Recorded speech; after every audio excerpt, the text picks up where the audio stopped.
Well, here we go again, another video in a different spot. And this is a place that I've driven past many times, and it's like a horror show.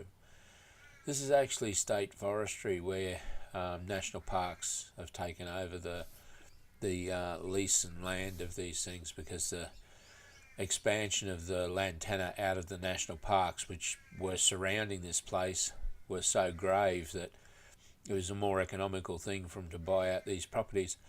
And the Greens say to you, oh, it's fantastic, look at the national parks. They've expanded this under our control and our support and everything else. And this crap is an Australian horror show. People drive past this house every single day and don't actually see what's happening here as it's being consumed. And interestingly, I had a person say to me in this particular spot here, I'm sure that bloody Lantana only a month ago was 8 feet, 10 feet lower than that on that house. But it's exactly right. Under these growing conditions, this is actually what you're seeing. And there's no plan for any of this to change. This material is just consuming this this ecosystem continuously. This is national parks.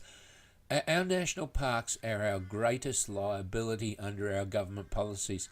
Above that shot there and to the left, you'll see a huge clump of trees. We're panning right now too far, and look along that edge there where it drops down over that embankment. You can see how that material loves that runoff across and down over an embankment there, and increases the water content that it has access to. So it actually flourishes it, and across the creek.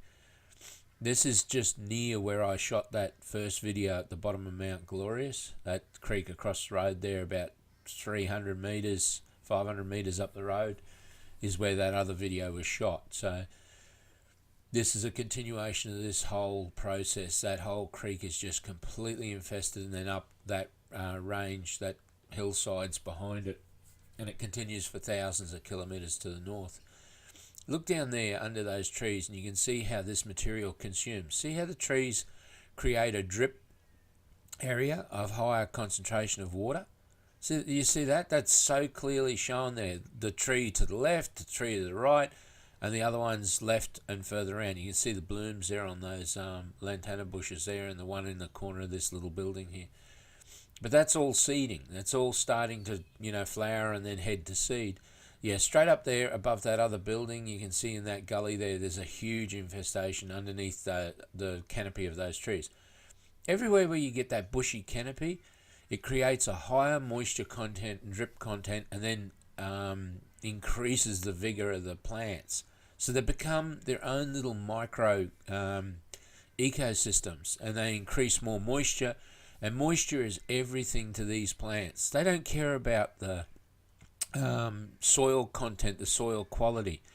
That's another load of bullshit that is spread amongst people selling you properties and selling places, is that they say that the Lantana actually shows that the soils are really good. That's a load of garbage. The soils, Lantana will grow in a rock. It doesn't care. It's more important for it the amount of moisture and water that it gets. Okay, so at the end of the day, it does not define that the soil quality on a property is good. And that's why people spread that lie. The government spread that lie, is so people will still buy properties that have infestations. Now, there's two things that you need to understand about Lantana, is that it does not need good soils. So therefore, you cannot say that big infestation there taking over these buildings and under this tree, see how the tree affects it, and it completely stops anything from getting to the base of those trees. So where they have really, if you had a place that had fantastic soils, don't buy it for God's sake if it's got Lantana on it, because the Lantana growth is going to be that incredible, you're never going to keep up with it, ever. You'd have to spend $300,000 on machinery and then work your ass off continuously just to keep up with the growth rates. Now, if they're selling you the land saying, oh, it's fantastic soil, and it's crap soil, Yes, the growth rate won't be as spectacular and you won't have to fight quite as hard, but you don't have any soil quality after the event to then grow the replacement rehabilitation vegetation that you need to, stop the erosion. So each part of the cycle of the lies that you're told by councils and governments and people trying to sell you land, like those that young couple just up the road from here, they are being ripped off because they're accepting people are telling them the truth, and then they lose 12 cattle were infested, so they had terrible veterinary costs, and then they lost six cows because of it. So you see how much trusting these people to tell you the truth is just detrimental to your health, especially with the national parks. This is all national parks. This is protecting our heritage and our environment. It's absolutely criminal how bad these infestations are, and this property here is just being left like it. So think about why that's a terrible thing, why I'm saying it's a terrible thing. See how those bushes stretch out up there? They will close in and become one bush, one canopy, and as they do that, they'll increase the moisture content they have access to through dew, and they'll increase their flower and their production and their seeding rates to be multiple times per year. So they store a huge amount of seeds underneath themselves, waiting for a big flush of water. Look at the left there of this vehicle, all down that other side of the road in the watercourse. This is national parks. These are the people that are supposed to understand this stuff. This is the councils growing this material on the footpath. See, I'm never happy. I'm never always grumpy looking. I'm not actually having a bad day like that, but you look at that stuff, it makes me angry because the amount of devastation they are causing by these plants being then accessed by birds who will die from eating it. Now this is the edge of this is the entries to the national parks. What better postcard can you have for the quality of the workmanship of these people who are trusted with our ecology? This is absolutely insanity. This is a watercourse, this is a creek, and it's full of lantana. Absolutely chock-a-block full. And they won't let me have access by vehicle into the national parks to film this stuff. I know it's an unpopular thing for me to do this, but we have to get the actual growth rates of this material on film so the general public can start going, it is not land clearing that's killing all the animals, it's this stuff. We have millions and millions of hectares of this material getting worse every single day. And this is a national park. Our heritage, our environment. And they say that the rangers are supposed to report this stuff. Report it to who? Their bosses aren't going to give them any money to go after this material. They say to me, we'll get back to you if ever any money comes forward and we'll deal with it later on at some stage. This is absolutely huge all up this hillside and up that hillside out the back there where you can see there as I pan around. But starting to cut through the reasons why this is happening and then showing people graphically exactly how. See this fence line here? The ecology of the lantana and the vine groups and other materials that are hanging together, they create a supercell, and then the dripping of the wire helps the lantana to get established underneath that that fence line. Then that gives it the ability to start creating its own microclimate all the way down through that creek there. All that flora of that creek is just infested with lantana. They understand how this spreads by water, and yet they have it growing in watercourses. It's insanity on its worst. And our Prime Minister and our Premiers are absolutely criminally negligent in their whole process of this stuff. They have done nothing in 12 months of being informed and shown this material. They've done nothing. Anastasia Palaszczuk, New South Wales Premier, the Prime Ministers have done nothing. This continues all the way up that hillside, all through those tree masses. See how where it gets bare and it's out from under the trees, it doesn't do as well? It relies on that drip from the trees to increase the moisture content for it then to really flourish. Then it climbs the tree surface and pulls the canopy down, and in these ones here, kills the trees. These black wings that you can see going past are two crows getting stuck into my drone. He just went round to the right hand side of the shot. So I'm trying to bring it down to stop them from attacking it. They weren't very happy. Now look at the lantana on the low side of this road where it gets more moisture. The roads create such an important part of this process to understand how devastating and how serious we have to take this ecology. This is what's killing our koalas. This is what's killing all of our wildlife.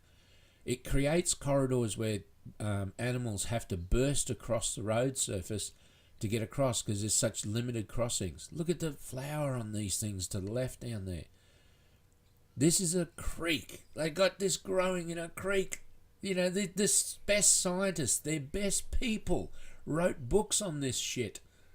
And they have it growing like this. You want to slap people up the side of the ear hole. Look at it along that watercourse under the canopy. See, the canopy creates that extra moisture all year round.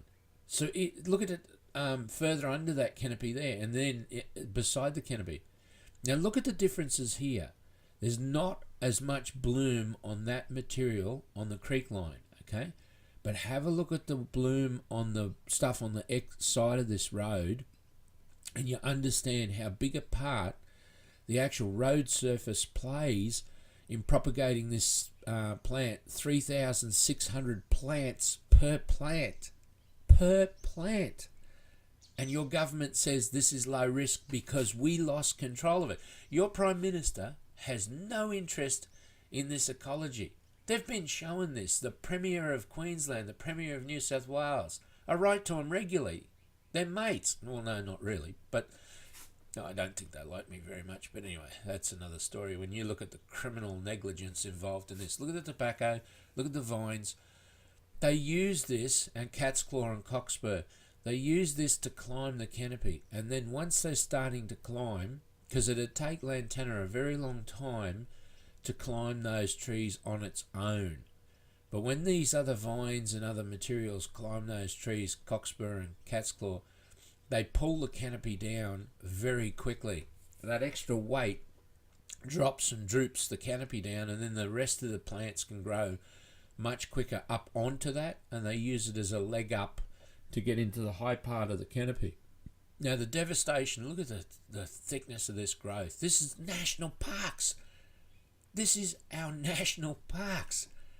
Our heritage.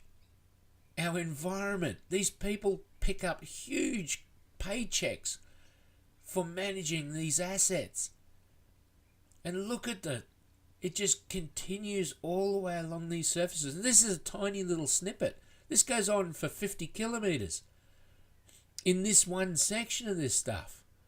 It's 20,000 hectares on this one block, $150 million issue in this one little area, and that just plays out continuously. And these people who are charged with this is their job, Biosecurity Australia, Biosecurity Queensland, and they are clueless. They write books that have no foundation in actually dealing with these materials. They have given up on this. This has no plan for anything to ever be done about these issues. So these creeks are just going to keep breeding this material. The birds are going to fly it to the tops of the hills and die as a result of eating this material. The cattle are being put into these places and forced to eat this material through winter. So you see how this spreads along these roadways, taking that moisture off the road. Any little rain event then increases that amount of moisture this material can get. And that's something that we have to get through to the government. They cannot possibly, so there's cockspur to the right there, this plant I'm going over, mixed in with the lantana. And they're creating about a 5-species supercell that is super aggressive in climbing these plants.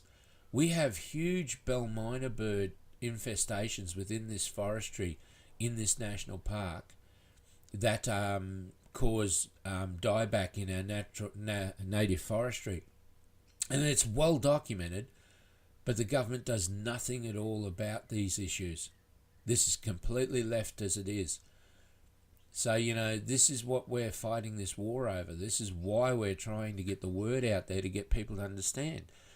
It's now when this stuff is flowing to the tops of these hills, the speed that it comes back down those surfaces is the critical mass.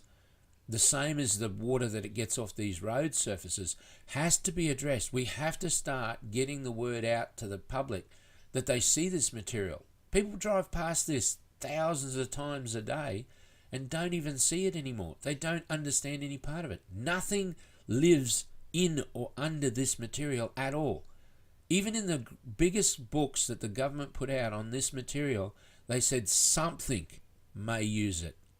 There is nothing uses it. They don't even name what they think might use it.